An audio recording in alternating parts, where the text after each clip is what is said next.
Gara sagalee waaqayyootiin nagee jecha tokko ni jalqaba. Yaadattoo ta'ee bara kakuu haaraa keessatti Hawaariyaa Phaawulos yeroo itti dhaqanii namoonni chaalenjii godhatu ture. Namoota waaqayyoo warra ta'an kiristaanota warra ta'an chaalenjii yeroo isaan godhatu ture maaliifi akkuma beektanii Phaawulos waamicha dinqisiisaa ture. Utuu gooftaa ari'atu gooftaan maaliif na ari'atte nama deebisa ture. Kana duwwaa yoo miti Phaawulos ergamoota yookiis waa'ee Kiristoos Yesuusin dhamaan keessaa isa hangafaati. Wangeela kana keessatti iddoo baay'eetti barreesse. Tajaajila guddaa kenna. Kana godhe hundumaa irratti immoo tola tajaajila. Tajaajila isaa kana keessatti al tokko maaltu ta'e jettanii yoo yaadanii ajjeesuudhaaf lafa itti marsanitti namoonni karaa ittiin isa ajjeechaa jalaa yookiis du'a jalaa isa baasan gaafa dhabanii baasketii yookiis qircaata jedhu guuboota xinnoo keessa kaa'anii akka qircaatti dallaarraan funyoodhaan gadi darbatanii jiru. Akkasittiin du'a isa oolchan. Isa booddeedha. Maal jenniini maaliif waaqayyo akkas godhaa jedhanii akka chaalenjii godhan. Deebiin deebisee beektu ani waamamee jira, ani tajaajilaa jira, ani nama waaqayyooti. Waaqayyoo dinqiidhaan na waame dhuguma iyyuu kun akkamitti ta'e hin jenne hubannaa qabatanii galanni waaqayyoo fayyadamu. Maal jedhe beektu cal jedhaa ani san tapha beeka. Ameen. Yeroo isin qabaa laatu akka toonti qabe. Maal jedhee cal jedhaa ani san tamane beeka. Mee jedhame kana. Jireenya namaa keessatti kan barbaachisu keessatti waan itti amantii ati beeknaan namni sirraasu, qilleensi sirraasu, haalli sirraasu, jireenyi sirraasu. Ameen. Wangeela keessaan dubbisaa yeroo hundumaa gaafa maamiin namatti dhufu, yeroo yaaddoon namatti dhufu, yeroo namni raafamu haasaa qilleensa kanatti cal jedhu ani san tamane beeka. Ameen. Gara warra Tasaloniqee isa duraa boqonnaa 5 lakkoofsa 16 hamma 22 dubbisaa. Gara warra Tasaloniqee isa duraa boqonnaa 5 lakkoofsa 16 hamma 22 dubbisee sagalee waaqayyoo kan nuuf hiikuuf kadhannaa gabaabaa seera. Nan dubbisa maqaa Yesuus Kiristoosiin. Gara warra Tasaloniqee isa duraa boqonnaa 5 lakkoofsa 16 hamma 22. Yeroo hundumaa gammadaa. Altaa yeroo hundumaa gammadaa. Yeroo kamii? Yeroo nama tolu. Yeroo waan namaaf ta'u. Yeroo hundumaa gammadaa. Ameen. Yeroo hundumaa gammadaa. Kadhata keessa ittuma fufaa malee hin dhiisinaa. Waan hundumaatti Waaqayyoon galateeffadhaa. Waaqayyo karaa Yesuus Kiristoos kana gochuu keessan hin fedha. Hafuura qulqulluu hin ukkaamsinaa. Wanta Waaqayyo namatti mul'isee himsiisuuf hin tuffatinaa. Garuu waan hundumaa qoraa isa gaarii jabeessaatii qabadhaa. Waanuma hamaa ta'e dhiisaa. Ameen. Kadhanna Waaqayyo. Barumsi nama barsiisu nu hin ulfaata. Kanaafi waaqayyotti immoo wanti ulfaatu hafuura qulqulluun akka inni nuuf hiikuuf niin kadha. Ilaa yaa Waaqayyo si fuuldura jirraa galanni siif haa ta'u.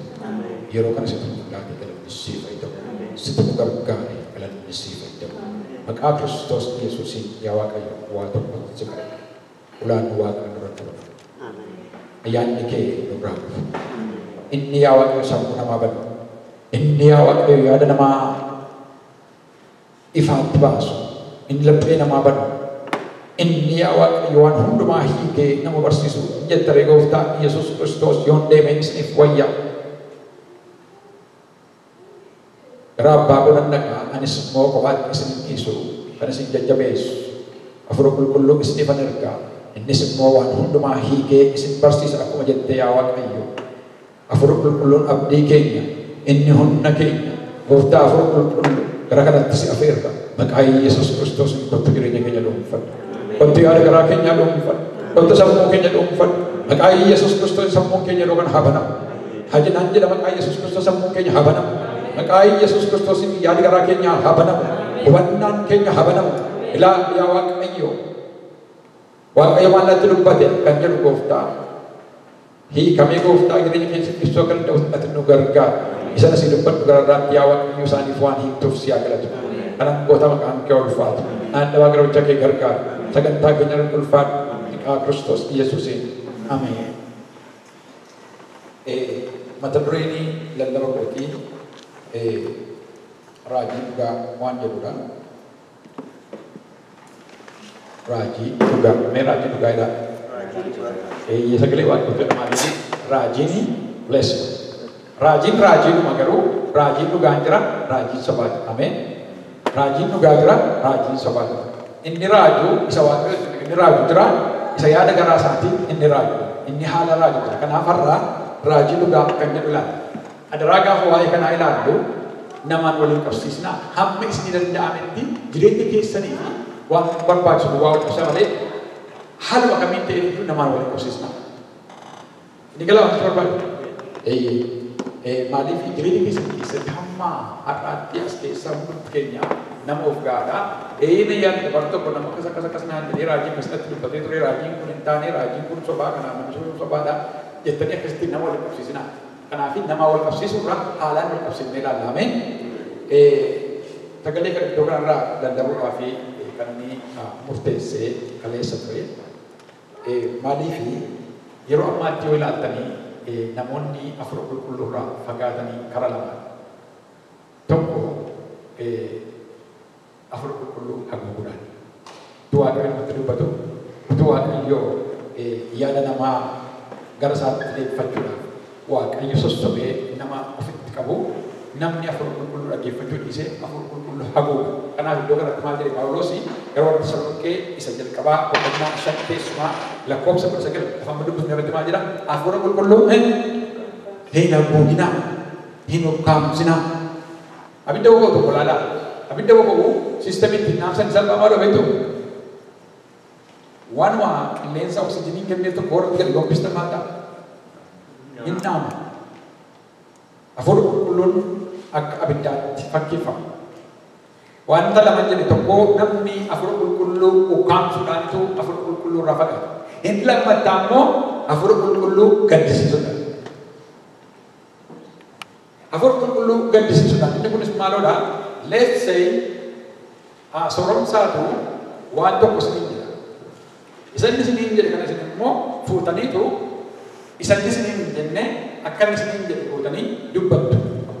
Sooromsaan kana gaafa dhaga'u isinitti gaddama godhu. The same case is true. Afur qulqulluun waan hin jenne Waaqayyo waan namaan hin jenne sagalee Waaqayyo namni utuu hin dhagahin ilaa sagalee Waaqayyo ta'ee gaafa haasa'u yeroo agarruutu jira. Keessumaa bara amma keessa jiru kana keessatti baay'ee bara rakkisaa keessa jiru. Keessumaa amma yeroo keessa jiru kana keessatti biyya hundumaa keessumaa ammoo biyyattii keessa jiru biyya Ameerikaa kana keessatti haala rakkisaa irra jira. Har'a afur qulqulluun kana hiikee nu argisiisa. Ameen. Confusion nurraa kasa maalii fi guddina kiristiyaanaa keessaa inni guddaan guddina kiristinnaa keessaa adeemsa kiristinnaa keessaa inni guddaan isa itti amantan beeku. Kanaaf kanaan jalqabe. Phaawulos maal jedhee cal jedhaa ani isa tamana beeka. Haleluuyaa. Cal jedhaa maal beeka? Ani Waaqayyo Waaqa jiraataa isa na waame ani immoo itti amane sana beeka. Isin cal jedhaa isin hin galchuu jedhu kana jechuun maal jechuudha? Komeen namoonni isaaf dhiyeessan afeerraa dhiyeessaa fi jiru Phaawulos akka inni Waaqayyoon komatu. Gungummii afeeraanii jiru. Cubbuu afeeraanii jiru. Yaada daa'imaa yookiis yaada manii afeeraa jiru. Dhuguma Waaqayyootu na waame moo Waaqayyoon miti. Yaadatu Yohaannis waan jedhe. Gooftaa Yesuus Kiristoositti ergamoota ergee maniidhaa keessa taa'ee safarii gochaa jira. Baay'ee nama gaddisiisa. Inni dhufuuf jiru sii moo kan biraa eegu yeroo yaadatu waan akkasii tokko Phaawulos akka barbaadan Phaawulos no. Haleluuyaa. Ani isan tamane beeka cal jedhaa isin hin galchu. Anaaf Waaqayyotu beeka. Ani Waaqayyoon beeka. Waaqayyo na waameera. Ani Waaqayyoon beeka. Waaqayyo na beeka. Sagalee Waaqayyoo beeka. Jireenya Waaqayyoo beeka. Maalummaa Waaqayyoo beeka. Isin hin galchu. Maaliif akkana haasa'aa jirtan? I will give you 2 examples. Example number 1. Haala gaarii haasa'aa. Example number 2. Haala gaarii haasa'aa. Isa haala gaarii isaan jalqabanii jedhame. Barri amma keessa jiru bara itti namootuma Waaqayyoo ta'an, namootuma nama dhugaa ta'an, namootuma Waaqayyoof jireenya isaanii kennanii umurii isaanii guutuu Waaqayyoon hojjetanii bara isaan itti achas deebi'ee nama goyoomsutti dhufe beekaa haa ta'u dogoggoranii haa ta'u kufanii haa ta'u jireenyi isaaniitii fi sagaleen isaanii sagalee waaqayyoo addaan baafachuu dhabanii haa ta'u bara itti namoota confuse godhantu ture jira amma bara akkasii keessa jira yaadattuu jaarsi tokko nama guddaa kan ta'e waaqayyoon nutti dubbatee Haayile Sillaaseedhaaf awwaala ijaartan malee Itoophiyaa dhiifamni ta'u kan jedhe yaadatu yeroo akkasii maaltu natti dhaga'ama yes akkatti ilaaltu kan wajjin dhuguma nama guddaatu ilaa qulqulluutu natti dubbate ilaa gadi fakkaatee rakkoo ilaa kanan yaadeen rakkoo qabulaa addaan baasee itti ilaa ani badaachoon yaada akkasii hawwiin akkasii qaban rakkoo qabu yaada mataa keetii ilaa waaqayyo gooftaan maccaa akkas jedhe namni garuu saba waaqayyoo irratti goyoomsaa fidu firdiin isaa guddaadha waaqayyoo isaan nama roomeen ilaa waaqayyotu afur qulqulluutu natti dubbate Haayile Sillaaseedhaaf awwaala ijaartan malee jedhee kan dubbatetu jira bara akkasii keessa jirra namni kun nama waa'ee waaqayyoo hin beekne miti nama waa'ee waaqayyoo beekudha nama waa'ee waaqayyoo barsiisudha nama waldaa fuuldura dhaabbatee dheekkamudha hin kufee haa ta'u seerratti galee haa ta'u hin dulloome haa ta'u waan beekuu qabnu garuu afur qulqulluus jedhee afur qulqulluus sitti himan eegaa foon kee fi lubbuun kee addaan bahee waa'een isaa raawwata ergamoota waaqayyoof hojjetan abiddaan waaqayyoon tajaajilan isa kamii wangeelarraa awwaala ijaaraa fi jedhee waaqayyoo dubbatee Eliyaasiif awwaala ijaaran Elsaa'iif awwaala ijaaran Matasabiyaa Phaawulos fa'aa waaman warra leenci nyaate abbootii amantii maqaa isaaniitiin awwaala ijaaraa hin jenne maqaa Kiristoos Yesuus ilma waaqayyootiin illee awwaala ijaaraa hin jenne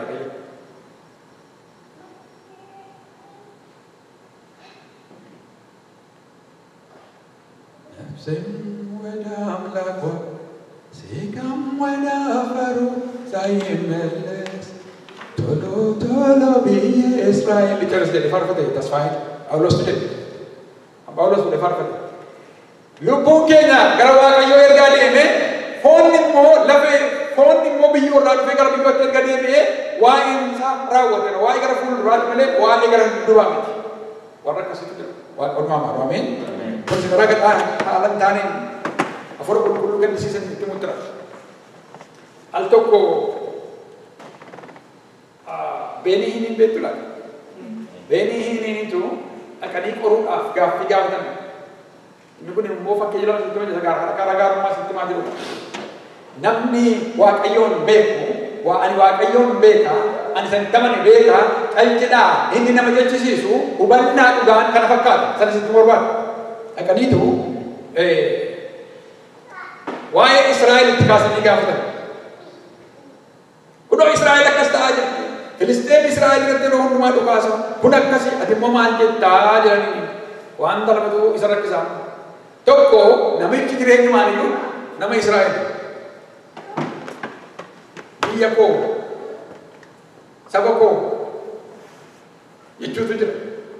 Kana lammataan immoo akkuma beektanii seenaa Kiristiinaa wajjin wal qabsiisee namni hubannaa hin qabne Israa'el isa matsaafarraa haasa'u saba Israa'el isa Yaaqoobiin gara Israa'elitti jijjiiree achi sabni biyya Gibxii bahe Israa'eliin ta'ee asirraa litiraalii fudhaniitu saba Israa'el waan barbaade wanni godhayyuu saba Waaqayyooti jedhanii warra akkasitti ilaalan dura biyya kana keessatti baay'ee wayi lallabuudhaaf barsiisuudhaaf even siyaasatti hojjechuudhaaf mana Waaqayyoo keessatti waldaa keessatti hojjechuudhaaf karaa guddaa karaa hundumaatiin fudhatama kan qabaatan yoo maal ta'edha yoo saba Israa'elii karaa hundumaatiin jechanii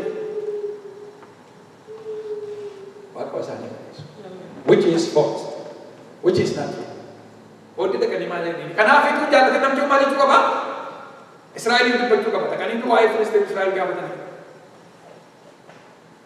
deebiin deebisiiftu baay'ee gadhee maal jedhanii beektu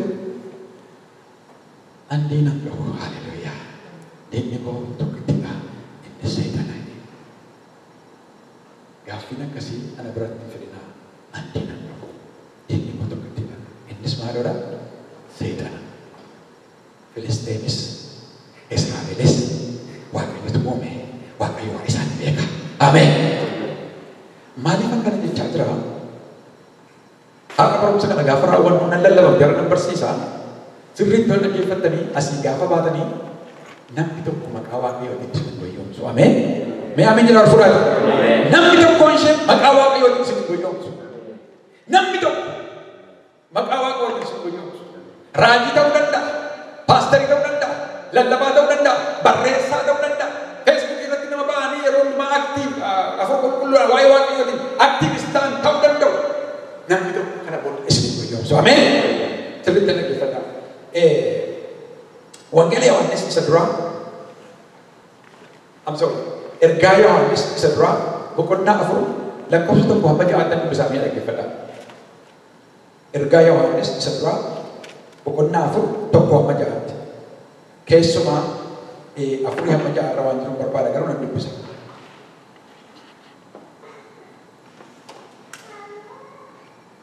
Akkas jedha walumaa gala isaa waan tokko mas ni ka'e warra afuraan hin dubbanne jedhan hundumaa hin amaninaa. Dhaglee Waaqayyoo jedha namni warra afuraan hin dubbanne jedhan hundumaa hin amaninaa jedha. Dhaglee Waaqayyoo jedha. Maaliif akka jedha Waaqayyo? Waan jedhu qaba hin dhaggeeffanname. Maqaa Yesuus nan dubbisa akka jedha. Michoota koo warra afuraan hin dubbanne jedhan hundumaa hin amaninaa.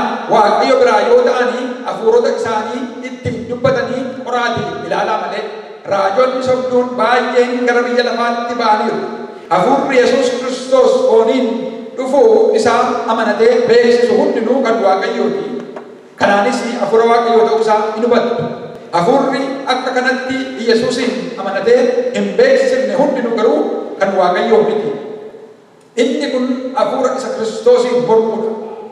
Isa isin akka inni dhufu dhageessanidha. Inni amma biyya lafaa keessa jira. Lakkoofsa 4 ijoollee koo isin kana Waaqayyotti raajota sobduu sanaan mormitu hafuura isaa biyya lafaa keessa jiru sanaa irraa isa isin keessa jirutu caala. Remember this. Ati mataa keetti maalummaa keetti argalee Waaqayyo asirraa. Ergaa Yohaannis isa jalqabaa boqonnaa 4 lakkoofsa 4 maadha. Ati mataa keetti kompeer raajii wajjin yoo goote raajiin sun raajii dhugaa yoo hin taane hafuurri si keessa jiru haaleluyyaa hafuura isaa hin caalu. Ameen. Ati karaa dhugaa irra jiraannaan, ati Waaqayyo wajjin hin jiraannaan, ati nama Waaqayyoo taanaan, ati deebuu Waaqayyoo qabaannaan, ati waa'ee Waaqayyoo aktiivli si keessa jiraannaani waa'ee isaa achi ani dubbatu si keessaa hin haara hin qabu. Hin beektaa jechuudha. Kanaaf inni sun guyyuu barqin karaarra hin jirtu taanaan keessa kee keessaa waan isaa qabu. Waaqayyo irraa dhaabbattee jirtu taanaan waan itti himu. Fufeen dubbise. Isaan kan biyya lafaati. Kanaaf isa biyya lafaa hin dubbatu. Laa kan irraa fadhaa please. Mee ishee kana qabadhaa. Yoo wanti irratti jala muraa ta'uu baannaan isaan kan maaliiti? Isaan kan biyya lafaati waa'ee biyya lafaa hin dubbatu. Kana isaan kan biyya lafaati. Kanaaf waa'ee biyya lafaa hin dubbatu. Duraan bisaati maa duraan galee Waaqayyo. Isa kan Waaqayyo isa olii diidhaa inni lafa lamaa ta'a itti siniif dabalama. Isaan kan biyya lafaati waa'ee Waaqarraa utuu hin taane waa'ee biyya lafaa hin dubbatu waan qabsanii waa'ee Waaqayyoo hin qabsanii. Isaan irra deebiin dubbisa. Isaan kan biyya lafaati kanaafis waa'ee biyya lafaa hin dubbatu. Biyyi lafaas isaan hin dhaggeeffatu. Eessa dhaggeeffata? Biyyi lafaa isaan hin dhaggeeffatan magaalaa Koobsa Furosa lamaa jedhee ilaa inni isin keessa jiru isa isaan keessa jiru hin caala waan jedheef inni si keessa jiru hafuurri Waaqayyoo hafuura dhugaa taanaan isa inni dubbatu hin dhaggeeffatu. Inni biyya lafaa isa biyya lafaa hin dhaggeeffata. Ati kan biyya lafaa miti ati kan Waaqayyooti. Ati isa isa keessaa bahu keessa keetti hin mormitaa jiru. Nagaasii hin fudhatu. Sittin naga'amu sittin tolu. Nuyi kan Waaqayyooti namni Waaqayyoon beeku immoo dhaggeeffata. Haleluyaa. Nuyi kan maaliiti? Nuyi kan Waaqayyooti namni Waaqayyoon beeku immoo dhaggeeffata. Ameen. Mee jedhame ani kan Waaqayyooti. Namni Waaqayyoon beeku na dhaggeeffata. Ani kan Waaqayyooti. Kan Waaqayyoo isa ta'e inni na keessa jiru hin beeka. Ameen. Inni kan Waaqayyoo hin ta'in immoo nun dhaggeeffatu. Kanaan hafuura dhugaa, hafuura sobaa irraa gargar baafnee hin hubanna.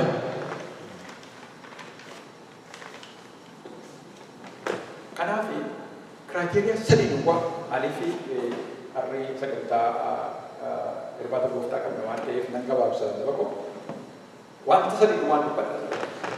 Kiraateriyaa foormulaatu jira, foormulaan jira gaambaaftan ture. Namoonni laa Waaqayyo akkas naan jedhe ganama gaafa akka Waaqayyoon dubbate beekuma dhufaa jiru Waaqayyoon natti mul'ate akkas naan jedhe jedhanii dhugaa ta'uu sobuu isaanii addaa waasin baaftan isiniif kennu. Number one, yeroo sanatti addaan baasuu dadhabdanii inni kun simple formulaa isin beektan tokko isinii kennu. Silma iyyuu beektu innis maaloodhaa? Momentarily addaan baasuu hin dandeessan garuu bulee ka'ee addaan baaftu inni maaloodhaa? Ergaa namti dubbate ta'uudhaa yoo baate eddee yoo dhabde ilaa mammusan immoo jala bulee jettu ati Waaqayyoo sitti dubbate ati Waaqayyoo kanan taate sin jedhee kanan si godhe sin jedhee ati immoo utuu karaa irraa hin jannatin teessee karaa dhugaadhaan yaada dhugaadhaan ayyaana Waaqayyoo keessa teessee ergaa kee eegdee hin ta'u taanaan yeroo isaa eegdee wanti soba kan ta'e dubbataa jiru. Inni kun barumsa hin barbaachisu. Kun giltii namni? Kun beekamaa namni? Innan isin ta'u garuu momentarily yeroo sana kan kana keessatti kan isin ittiin addaan baaftan isin kenna gaafa waan sadii tokko. Warri Waaqayyoo dhageeyyanii Waaqayyoof dubbatanii dhugaa dubbatu. Warri isaaf sagadanii dhugaadhaan isaaf sagadu waan ta'eef. Ameen? Ilaa kana jedhama jettamu. Warri Waaqayyoof sagadan Waaqayyoon dhugaadhaan isaaf sagadu. Maaliif Waaqayyo waan maal ta'e? Waaqayyo dhugaa waan ta'e Kiristoos Yesuusii maalummaa isa kana sanii gaafa ibsee tokko dhugaadha keessa. Ani maaludha? Karaadha. Jiraanya. Ifa? Dhugaadha. Ani karaadha, dhugaadha, jireenya. Sadii of keessa Kiristoos Yesuus ifa. Immoo pointi kun lafa deemnati. Garuu Kiristoos Yesuus I am the truth. Jadi jalqaba berfat. I am the truth, the life, and the way. Nobody can claim to heaven except by me. Kanafi Waaqayyo marut dhugaa. Again itu penting mau tidak? Waaqayyo marut afura. Kan isaaf sagadan ini dhugaadhaaf afuraani. Kanafi gaa maaliif akkas jechaa jira? Wangeela Yohaannis boqonnaa afur lakkoofsa 24 dubbisu nu beeku. Wangeela Yohaannis boqonnaa afur lakkoofsa 24 nama naa dubbisu.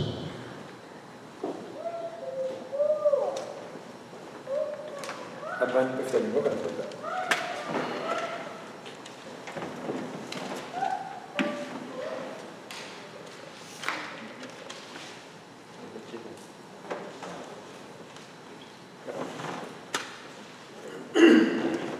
Maka Yesus akan dubbisu. Waaqayyo hafuura, warri isaaf sagadanis hafuuraa fi dhugaadhaan isaaf sagaduun hin ta'a ittiin jedhu. Ameen. Waaqayyo maaloo? Waaqayyo hafuura kan isaaf sagadanis hafuuraa dhugaadhaan. Waaqayyo hafuura kan waa'ee isaa dubbatanis dhugaadhaan hafuuraan. Waaqayyo hafuura, Waaqayyo dhugaadhaan ergaa isaa kan dabarsanis ergaa dhugaa ta'e duwwaa. Waaqayyo hafuura, Waaqayyo dhugaadha. Waa'ee Waaqayyootiif jecha waan barbaaddeetu dhufa malee dhugaa jallisuu hin qabu jecha. Amma ilaa Waaqayyoota akkas naan jedhe warra jalbirraa gaafa. Number one. Waaqayyo maaloo jedhe? Waaqayyo hafuura, Waaqayyo dhugaadha.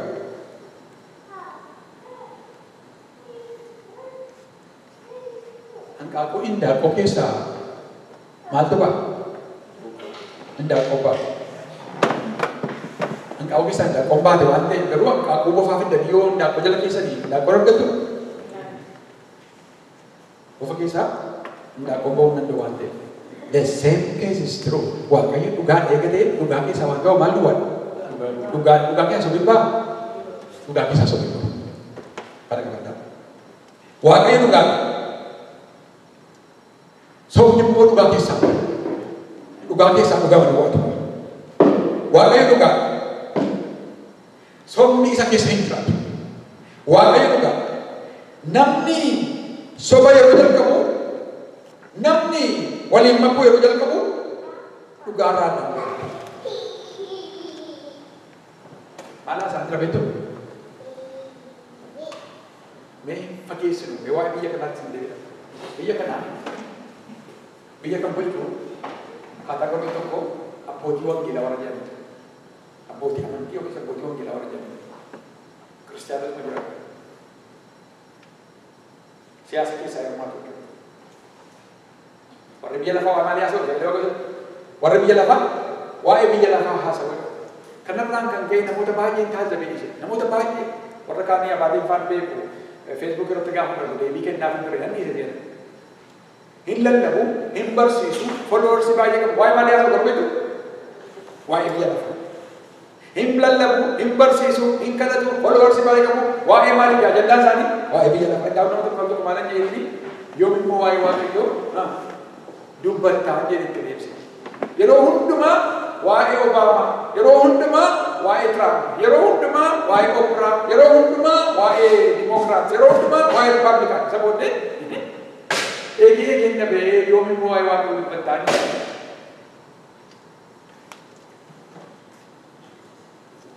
Maaliif akkana jaalabeetu? Yeroo hammaatti kiristaanota keessaa jiru warra waa'ee waaqayyoo beekna jedhanii maqaa waaqayyootiin nagadan. Har'a jara maleessitti Tiraampii waaqayyoota kaayee warra jedhanii. Tiraampii keessaa waaqayyoota. Obaamaas waaqayyoota kaayee ijaa jira. Yaada mataa sana ni haasa'u hin danda'a. Baay'ee nama sodaachisa waan nama haasa'u. Garuu sirriitti dhaggeeffannaan isin eegala. I'll tell you the truth. Waaqayyo nama hin taane iddoo hin taane fuudhee ittiin hojjechuu hin danda'a moo hin danda'u? Hin danda'a. Garuu biyyi isaa maal ta'eetu waaqayyo waaqa maaliif jenneera? Waaqayyo waaqa dhugaadhaan jenneera dhugaadhaan deema waan ta'eef sobduu fuudheetu dhugaarra kaa'ee dhugaa hojjechiisa.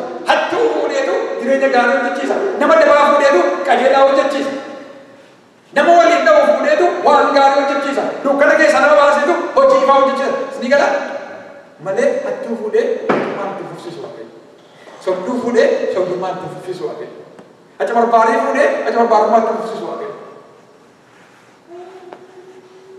Tokkonis immoo akka tasaa namni waaqayyoo tokko shamizii yookiis kanateeraa beekaan uffatu dhufees dhaabbatee barsiisee fi beekaaf namichi kun hin koman kanateeraa seesee qabu waan ta'eef beekaan akka nama sanaa jechuun hin danda'ama?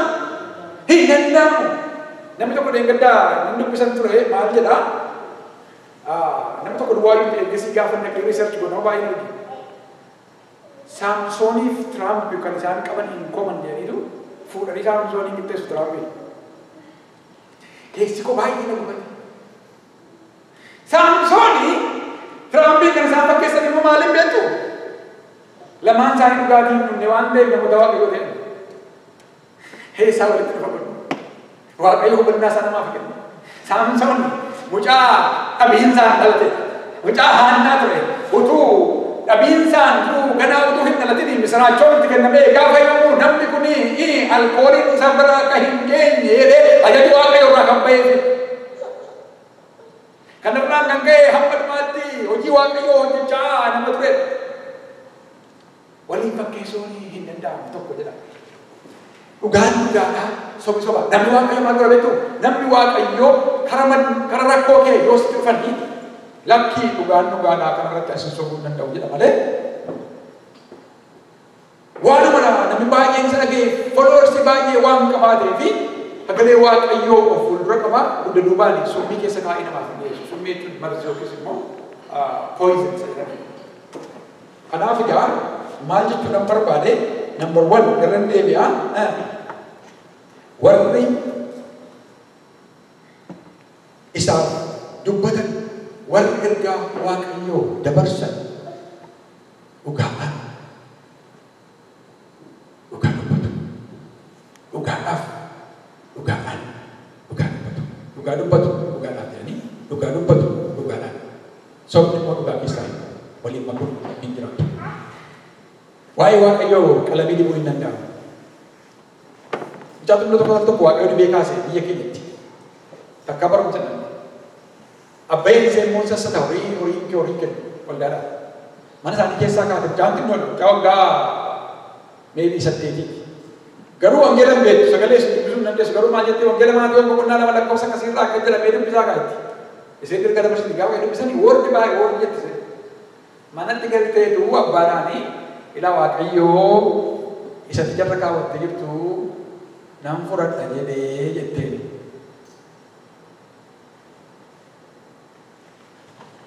Manatti galanii mucaa koo dhabanii waldaa keetti jettee. Atis hattuudha, ati sassattuudha, ati horii caalaa, anarra caalaa horii jaallattaa. Kanaafi horii keessatti jarra kaa'attee jirtu nan fudhadha siin jedhee waaqayyoo gooftaan beekaa yaadde kan jennaan. Eenyu naan ababbas jettee siin jedha waaqayyo asuma mataa keetti jedhante. Gadi jaarsi lammata haadhaaf abbaan sirriitti argifata lammata ergaa nuuf waldaa takka kophaatti namatti lakki. Ani siin abbooma sa'oliitiin abbooma waaqayyoon sa'oliitiin abbooma waan naan jedhu waan godha lafa itti minaan jettanii maa waldaatti minaan jedhe malee manatti minaan hin jenne maa sodaattan isa jettanii. Sodaa wajaa sanaatu sirriitti bitamanii jedhama. Maal jechuu barbaadetanii? Eeyyee waan barbaade maan ta'in dhugaadhaa waaqayyo biraan dhagee itti hojjaan sun dubbatu. Kana barbaada waaqayyo. Kana irraa fudhatan. Number 2. Waaqayyo keessa dhookatee jiru. Mee jedhaa? Waaqayyo keessa dhookatee jiru. Mee jedhaa? Waaqayyo keessa dhookatee jiru. Waaqayyo keessa dhookatee jiru. Waa'ee sila politika faisal jettee gaafa sakala waaqayyo maal ifa keessa immoo dhookatee jiru. Formulaa masoo baasinaati. Dhugaa keessa sobuu danda'u ifa keessaa dhookatee jiru.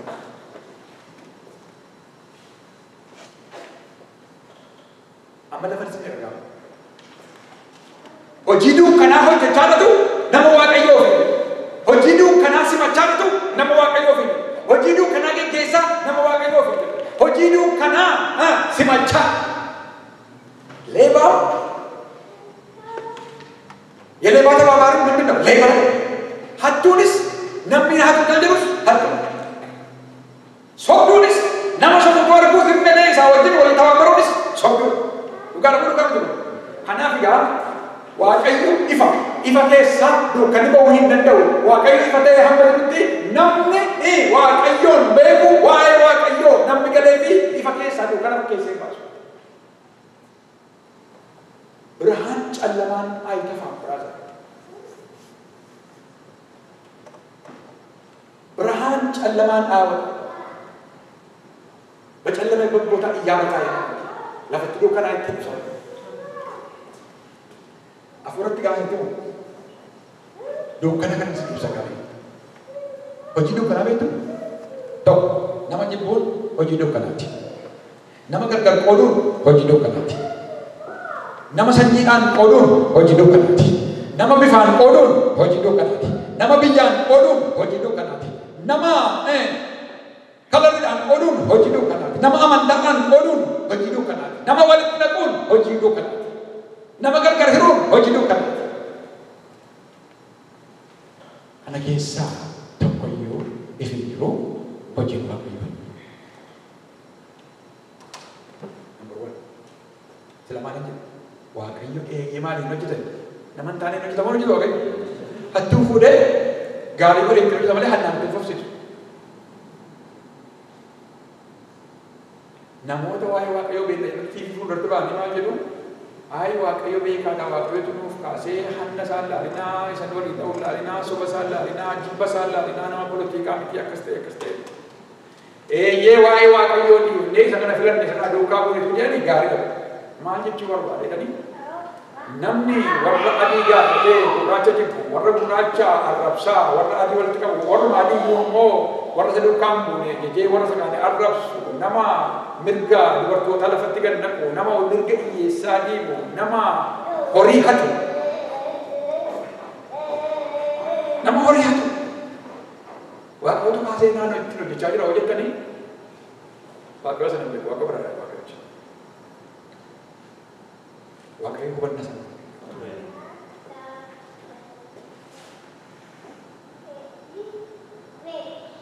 Nama waaqayyotu isa keessa jiraata. Waaqayyo keessaa immoo kan jiru. Ameen.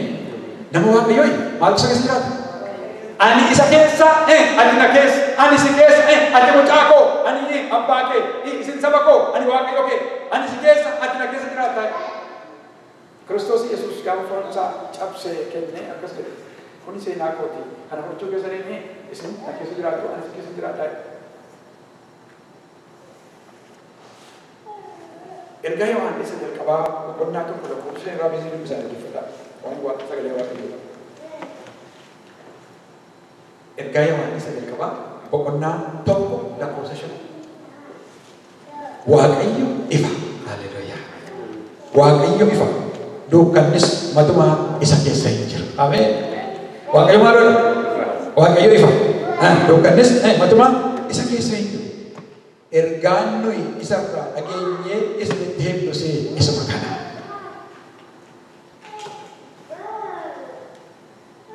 Number 3. Waaqayyo jaalala. Meenumas bukkee jiru waaqayyo jaalala. Tibu'aati. Tuhan itu kadang kadang damat dulu berdoa. Waaqayyo jaalala. Ilaalaa gala. Waaqayyo tu gala. So bisa keessa bau. Waaqayyo ifa. Dukkan bisa keessa bau. Waaqayyo jaalala. Jibbi bisa keessa bau. Jadi kan Waaqayyo jaalala waan ta'eef jaalala keessa jibbi hin maddu.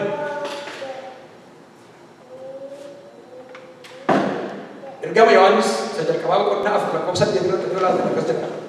Waaqayyo jaalala waan ta'eef namni hin jaallatin Waaqayyoon hin beeku. Oh my God. Ini kifat agak. Waaqayyo maal godha? Jaalala. Namni hin jaallatin Waaqayyo maal hin taane? Hin beekne. Bidee kun isis beeku. Kiristoos Yesuus kanaafitu Waaqayyos kanaafitu cubbamaa jibbuu hin dandeenye jaalala waan ta'eef. Bara nuti keessa jiraannu immoo bara kakuu haafate.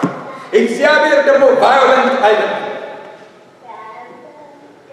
Even I can preach on this now. Waaqayyo Waaqa abbaa humnaati. Waaqa jaalalaati. Kanarraan itu karaan gaariin kunoo, karaan gadheen kunoo, ifni kunoo, dukkanni kunoo, kan abbaan irra godhe immoo filannoo kan kee free will. Hammi nama silas ni jedha abbootii amantii isaanii, abbootii amantii biyya kana keessaa. Isinitti nama maaliif akka isaan namni waaqa wallaalanii miti. Leemmi kun ibsu waa'ee waaqayyo wallaalanii miti. Waa'ee waaqayyo isaanii gadi dhiisee miti. Amantoonni isaan yoo jaalatan maaliif jala ijoollee isaa waan ta'eef namoonni irra keessa jiran garuu maaliin ijoollee subeetu leemmi kun ibsu. Isaan waa'ee biyya lafaa dubbatu biyya lafaa isaan dhagaa sadatti akkamitti beektu. Har'a bee waan tokkos ni galu. Amma namni dubbadde isin hin galoote waan tokkos ni ibsa. Maaliif itu abbootiin amantii biyya kanaa warra dimokiraatii jibban riippaabilikaanii yaadatu kanaaf waan barbaade waan ta'eef seetanuma iyyuu fuudhanii jiruu keessa maaliif deeggaru beektu? Maaliif beektu? Maaliif beektu? Waa'ee aborshiniitiif, waa'ee geetiif. Kanaaf itu wangeela dhiisanii, waa'ee waaqayyoo dhiisanii abbaan barbaade waan ta'eef mana murtii keessa Supreme Court irra nama conservative ta'e waa'ee gay marriage waa'ee abortion kana hundumaa irratti nama qabu argannaan kana barbaada. Kanaaf gaamaadha gabaabaa formulaan isaa barbaada. Conservative namni nu moo'ee pirezidaantii yoo ta'e pirezidaantiin immoo nama conservative fuudhee mana murtee nu kaa'ee abortion seera godhee biyya lafaa kanarra Ameerikaa keessaa maal nu godha? Nu balleessa. Dhiiraaf dhiirri bakka waliin jaallanne nu balleessa seera godhee nu baasee isaa waliin fuunee godha jedhaniitu amanu jechuudha. Gadheedhamu gadhee gaarii fakkaatatti gadhee waan tokkos ni ibsame. Waaqa maal hojjete? Jaalala. Waaqayyo amala waaqa keessaa inni tokko amalli waaqayyo amala araaraati malee, amala gara laafummaati malee, amala jaalalaati malee, amala vaayolensii qabu. Kanaaf itu maal jedha waaqayyo ilaa kunaa balbaloo dhaabbatee jira balbaloo asirratti himattee yoo ta'e simattee si wajjin taa'anii jiru. Ayyaana ta'ee buddisiisu waa'ee gahee anarra caalaa kan balaaleffatu. Kan inni ittiin waldaa isa duraanii keessaa ittiin jibbames kanuma bakki itti baasti maal labbira. Hata iyyuu malee lakkoos barsiiskoos amantaan koos maal godhatu gochaa isaanii irratti jibbuudha malee isaanii jibbuu miti. Ameen. Namni tokko yoo gadhee ta'e iyyuu gadhummaa isaa irratti jibbita malee namicha jibbuun cubbuudha. Ameen. Kiristoos Yesuus Waaqayyoo cubbamaa hin jibbine cubbuu isaa irratti jibbe malee nama balleessu jibbuun sirrii miti balleessaa isaa jibbita malee. Isaan maal gochaa jiru? Akka seeraatti fudhachuu kun akkas ta'uu qaba, kan akkas ta'uu qaba. Baay'ee way wanta isaan hin galle tokkotu jira. Hin beeku Waaqayyo wal gaaf jedhu. Hin beeku Waaqayyo gaafu harka isaa ta'uu hin tarii Waaqayyo aayii abaluun hin uume immoo ga'ee ta'ee akkana yaadni jedha. He knows it. Qaba gaafa uume beeka Waaqayyo. Yihuudaan gooftaa Yesuus Kiristoos dabarsee gaafa kennuuf kan Yihuudaan beeka. Maal gochaa firdiin kan Waaqayyooti. Abortionis yoo ta'e Waaqayyo abortionii gochuun cubbuudha jedhee beeka. Kana murteessuuf dimokiraatis miti, riippaabilikaanis miti, qeesis miti, paasteris miti, nabiyyiis miti kan barbaachisu. Kan abbaa firdii eenyu? Waaqayyo duwwaa. Ilaa mucaa koo kun gaariidha. Kun immoo gaarii miti. Isa kanarra yoo buute karaa korra jirta. Isa kanarra yoo deemte narraa fagaatte jedhee sagaleen isaa kaa'eera kan ittiin faradamu sagalichaati kan itti faradu immoo Waaqayyo duwwaadha malee nama miti. Achirratti dogoggora. Kanarraan kan ka'e namoonni irra maal jalqabanii ilaa Waaqayyotu nutti mul'ate Waaqayyotu nutti dubbate ilaa mucaa koo akkas goote kun akkas ta'e biyyi lafaa akkas ta'e Ameerikaa keessa akkas ta'e Supreme Court irraa akkas naa ta'e Riippaabilikaanni akkas ta'anii kan inni kun kampeenii ittiin namoota filachiisuudhaaf siyaasa haasaanidha. Namni fuula Waaqayyoo duratti dhugaadhaaf hafuuraan Waaqayyoof sagadu fuula Waaqayyoo dhaabbadheen isinitti himaa Waaqayyoon beeku number 1 jaalala qaba. Gaafa jaalalarraa addaan baate Waaqayyoo kan qabaate. Namni jaalala hin qabaanne Waaqayyoon hin beekne.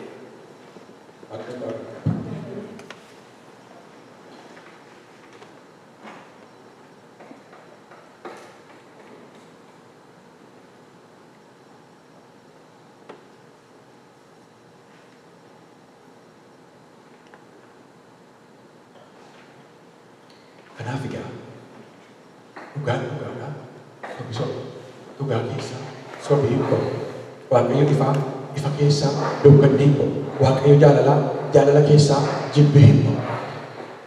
Kanaaf amma jira kanas jibbaas ni jira warra akka jira jibbuun namarra jiraatu.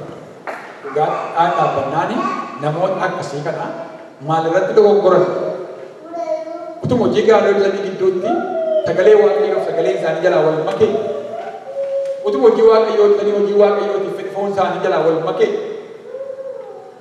moo hone jedhanii hidhatanii hojii sobaa barsiisaa jiru kan daammaa jechuudha. Garuu ani isiniif galaan qabu har'a waan ta'an jiru barbaadu maalidha dhugaatti karaa dhugaarra dhaabbattanii Waaqayyo isin geggeessu yoo barbaadan qulqullaan geggeeffamuu barbaadanii wangeela qoradhaatii bira ga'a.